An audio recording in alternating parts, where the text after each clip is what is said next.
All right, what's going on YouTube? So today I'm going to be making a quick little update video on our Sc430 that I've got here behind me. From our recent video, we just wrapped the entire exterior. I'm going to be doing a few other little things. So I'm going to be tinting those front windows. I'm also going to be getting new wheels on. So that's going to be super exciting. I've got an awesome set of some wheels. So we're going to fix that fitment. The new wheels are going to really look great on this car. So yeah, I'm going to be tinting the windows, got some new wheels coming in.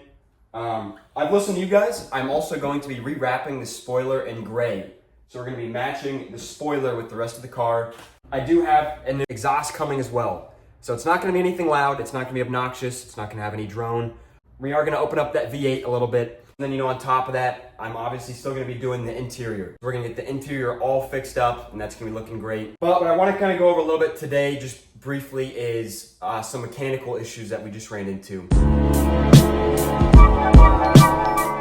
To my knowledge, it seems like it's signs of a failing transmission, so we might have to end up going with a transmission rebuild, possibly. When I parked it in the grass the other day, I realized that reverse basically has no power.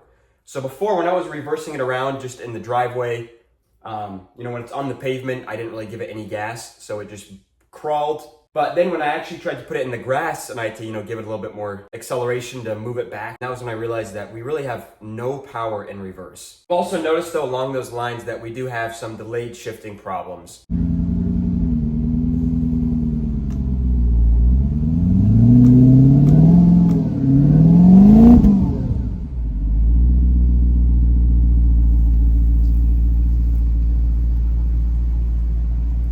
I'm not a mechanic, so if you guys have any expertise or any ideas as to what the delayed shifting, the hard shifting, as well as loss of power when it's in reverse, if you have any idea about what those three symptoms could be, let me know. So I figured for the time being, and with the rest of the projects I want to do, it might be most beneficial and make most sense to just have a mechanic fix a lot of these problems.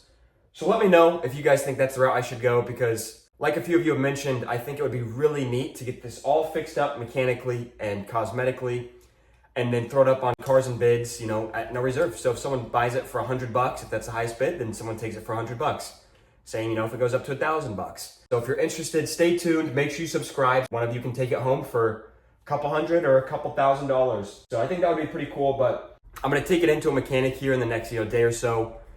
Just a matter of getting some funds assorted because depending on what it needs, if we need a full transmission rebuild, that's definitely a lot more than I was expecting. I'm going to be replacing the timing belt and the water pump. So this thing's going to be all set mechanically. All of that preventative maintenance is going to be done. But we're going to get this sorted out in no time. I am 100% devoted in this build.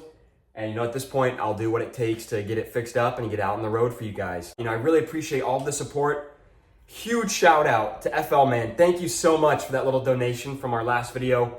And if any of you guys, if you want to help donate $1, $2, that would help so much with the SC build. So any donation you guys send over, I will just devote entirely 100% into this. So we can get this fixed up sooner and better than ever and, have it go back to one of you guys. Please like, comment, subscribe if you haven't already. Because once again, this could be sitting in one of your guys' driveways here in the next few weeks. So stay tuned.